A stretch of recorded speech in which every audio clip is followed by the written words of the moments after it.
ভারতের সবচেয়ে দুর্বল জায়গাটার নাম শিলিগুড়ি করিডর। মাত্র 22 কিলোমিটার চওড়া একটা সরু গলির মতো জায়গা, যেটা দিয়ে ভারতের মূল ভূখণ্ডের সঙ্গে পুরো উত্তর পূর্বাঞ্চল সংযুক্ত। আর এই করিডোরের এক পাশে দাঁড়িয়ে আছে বাংলাদেশ, অন্য পাশে চীনের প্রভাব বলয়। এখন যদি কেউ আপনাকে বলে যে চীন সরাসরি ঘোষণা দিয়ে বলেছে বাংলাদেশে যে কোনো বিদেশি হস্তক্ষেপ প্রত্যাখ্যান করা হবে, তাহলে আপনি কি ভাববেন? এটা কি শুধুই একটা কূটনৈতিক সৌজন্যমূলক বিবৃতি, নাকি এর পেছনে লুকিয়ে আছে এমন কিছু যা দক্ষিণ এশিয়ার পুরো শক্তির ভারসাম্যকে নতুন করে লিখে দিতে পারে? আজকের এই পুরো ভিডিওতে আমরা এমন কিছু বিষয় উন্মোচন করব যেগুলো জানার পর বাংলাদেশকে ঘিরে চলমান আন্তর্জাতিক রাজনীতিকে আপনি সম্পূর্ণ নতুন চোখে দেখবেন। গত কয়েক বছরে দক্ষিণ এশিয়ার মানচিত্রে একটা নিঃশব্দ কিন্তু অত্যন্ত শক্তিশালী পরিবর্তন ঘটছে, যেটা সাধারণ চোখে পড়ার মতো না। একসময় বাংলাদেশকে আন্তর্জাতিক রাজনীতিতে শুধু একটা উন্নয়নশীল দেশ হিসেবেই দেখা হতো। উন্নয়ন সাহায্য নেবে, গার্মেন্টস রপ্তানি করবে, প্রাকৃতিক দুর্যোগ মোকাবেলা করবে, এটুকুই ছিল বাইরের দুনিয়ার হিসাব। কিন্তু আজ সেই হিসাবটা পুরোপুরি পাল্টে গেছে। বেইজিংয়ের দৃষ্টিতে ঢাকা এখন আর শুধু একটা উন্নয়ন সহযোগী রাজধানী না, এটা হলো বঙ্গোপসাগরের প্রবেশদ্বার, ইন্দো প্যাসিফিকের সংযোগস্থল এবং দক্ষিণ এশিয়ায় চীনের দীর্ঘমেয়াদী কৌশলগত প্রভাব বিস্তারের একটা অত্যন্ত গুরুত্বপূর্ণ কেন্দ্রবিন্দু। আর এই বাস্তবতাটা যখন আপনি বুঝবেন, তখনই বুঝতে পারবেন কেন চীন হঠাৎ করে বাংলাদেশে বিদেশি হস্তক্ষেপের বিরুদ্ধে এত কড়া অবস্থান নিয়েছে। কিন্তু প্রশ্ন হলো, চীন কি শুধু কথা বলছে নাকি মাঠে কাজও করছে? উত্তরটা হলো, চীন অনেক আগে থেকেই মাঠে নেমে গেছে। সাম্প্রতিক বছরগুলোতে দুই দেশের সম্পর্ক এমন এক গতিতে ছুটছে যেটা আগে কখনো দেখা যায়নি। অবকাঠামো উন্নয়নে বিশাল বিনিয়োগ, সড়ক ও রেল যোগাযোগ ব্যবস্থার আধুনিকায়ন, বন্দর উন্নয়নে সহযোগিতা, প্রযুক্তি স্থানান্তর, নবায়নযোগ্য জ্বালানি খাতের যৌথ প্রকল্প, শিক্ষা বিনিময় কর্মসূচি, জলবায়ু পরিবর্তন মোকাবেলায় একসঙ্গে কাজ করা। এই তালিকাটা দিন দিন শুধু লম্বাই হচ্ছে, কিন্তু এর মধ্যে একটা বিষয় আছে যেটা শুনলে আপনি চমকে উঠবেন। তিস্তা নদী। বাংলাদেশ আর ভারতের মধ্যে এই নদী নিয়ে দশকের পর দশক ধরে যে বিরোধ চলে আসছে, সেই তিস্তা নদী ব্যবস্থাপনা প্রকল্পে চীন সরাসরি আগ্রহ প্রকাশ করেছে। এখন এটাকে অনেকেই হয়তো ভাবতে পারেন যে একটা নদী প্রকল্পে সাহায্য করতে চাইছে, এতে এত ভাবনার কি আছে? কিন্তু ভূরাজনীতির চশমা দিয়ে দেখলে চিত্রটা সম্পূর্ণ আলাদা। তিস্তা প্রকল্পে চীনের প্রবেশ মানে হলো ভারতের সবচেয়ে সংবেদনশীল অঞ্চল, সেই শিলিগুড়ি করিডোরের কাছাকাছি চীন কৌশলগত উপস্থিতির একটা প্রতীকী সংকেত। ভারত এটা জানে, চীনও জানে, আর এখন আপনিও জানলেন। শুধু তিস্তা না, আরও বড় বড় সংকেত আসছে। ব্রিক্সে বাংলাদেশের যোগদানের আকাঙ্ক্ষার প্রতি চীন সমর্থন দিয়েছে। সাংহাই সহযোগিতা সংস্থার সঙ্গে বাংলাদেশের ঘনিষ্ঠ সম্পর্ক গড়ে তোলার পক্ষে বেইজিং সক্রিয়ভাবে কাজ করছে। দুই দেশের মধ্যে যে যৌথ বিবৃতিগুলো প্রকাশিত হচ্ছে, সেগুলোতে শুধু কূটনৈতিক ভাষায় মোড়কে সাজানোর সুন্দর কথা নেই।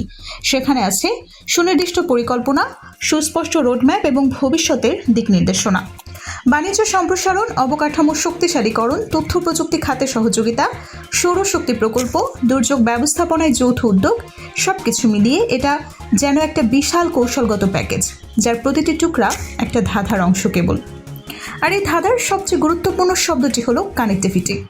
আধুনিক ভূরাজনীতিতে একটা মৌলিক সত্য আছে, যে দেশ বা শক্তি সংযোগ নিয়ন্ত্রণ করবে, সেই শক্তি ভবিষ্যতের অর্থনীতি, বাণিজ্য এবং আঞ্চলিক প্রভাব নিয়ন্ত্রণ করবে। আর ঠিক এই জায়গাতেই বাংলাদেশের ভৌগোলিক অবস্থান এক অসাধারণ গুরুত্ব বহন করে। একদিকে বঙ্গোপসাগরের বিশাল জলরাশি, যেটা ভারত মহাসাগরের প্রবেশদ্বার, অন্যদিকে ভারতের মূল ভূখণ্ড, আর কাছেই দক্ষিণ পূর্ব এশিয়ার প্রবেশপথ। এই অবস্থান বাংলাদেশকে শুধু একটা দেশ হিসেবে না, বরং একটি আঞ্চলিক করিডোর, একটি ট্রানজিট হাব, একটা বাণিজ্যিক সেতু এবং একটি কৌশলগত কেন্দ্র হিসেবে প্রতিষ্ঠিত করছে। চীনের এই বাস্তবতাটা অনেক আগেই বুঝেছে, তাই সে শুধু বিনিয়োগ করছে না, সেই অঞ্চলে নিজের উপস্থিতি শক্ত করছে, প্রভাব বাড়াচ্ছে এবং দীর্ঘমেয়াদী কৌশলগত অবস্থান নিশ্চিত করছে। কিন্তু এই গল্পে একটা বড় চরিত্র এখনও বাকি আছে, আর সেটা হলো ভারত। ভারতের কাছে বাংলাদেশ শুধু একটা প্রতিবেশী দেশ না, এটি ভারতের জাতীয় নিরাপত্তার একটি গুরুত্বপূর্ণ স্তম্ভ, উত্তর পূর্বাঞ্চলের 7টি রাজ্যের সঙ্গে মূল ভারতের সংযোগের লাইফলাইন এবং আঞ্চলিক অর্থনৈতিক স্থিতিশীলতার একটা অপরিহার্য অংশ। এই যে লড়াইটা, এটা কিন্তু প্রচলিত যুদ্ধক্ষেত্রের মতো না, এটা একটু অন্যরকম। এখানে গুলি চলে না, ট্যাঙ্ক নামে না, কিন্তু প্রতিটি পদক্ষেপের পেছনে যে হিসাব নিকাশ আছে, সেটা যে কোনো সামরিক পরিকল্পনার চেয়ে কম জটিল না। একটি বন্দরের উন্নয়ন চুক্তি, একটি রেললাইন নির্মাণের প্রস্তাব, একটি প্রযুক্তি স্থানান্তরের চুক্তি, এগুলোর প্রতিটি আসলে এক একটি কৌশলগত দাবার চাল। একদিকে বিশাল উন্নয়নের সুযোগ, অন্যদিকে দুই পরাশক্তির প্রতিযোগিতার চাপ। একদিকে অর্থনৈতিক অগ্রগতির হাতছানি, অন্যদিকে ভুল পদক্ষেপে আঞ্চলিক ভারসাম্য নষ্ট হওয়ার ঝুঁকি। এখন সবচেয়ে বড় প্রশ্ন আসে ভবিষ্যৎ নিয়ে।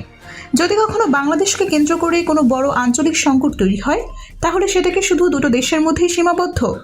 বিশ্লেষকদের একটা বড় অংশ মনে করেন বর্তমান বাস্তবতায় সেটা প্রায় অসম্ভব।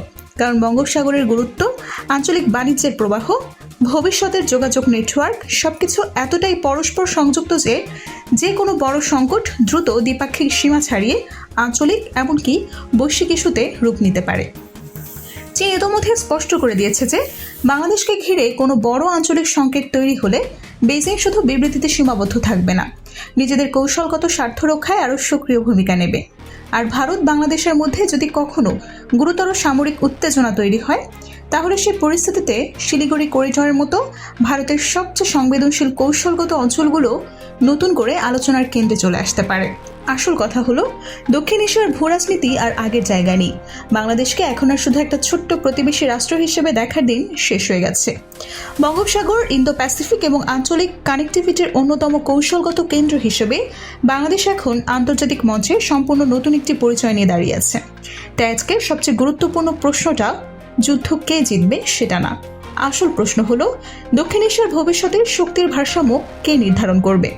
কারণ ইতিহাস বারবার একটা কথাই প্রমাণ করেছে, সবচেয়ে বড় পরিবর্তন সবসময় শুরু হয় সবচেয়ে গুরুত্বপূর্ণ ভৌগোলিক অবস্থান থেকে।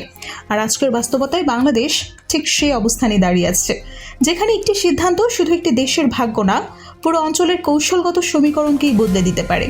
প্রিয় দর্শক, বাংলাদেশকে ঘিরে চীন ও ভারতের এই কৌশলগত প্রতিযোগিতা কি আগামী 10 বছরে দক্ষিণ এশিয়ার শক্তির ভারসাম্য সত্যি বদলে দেবে?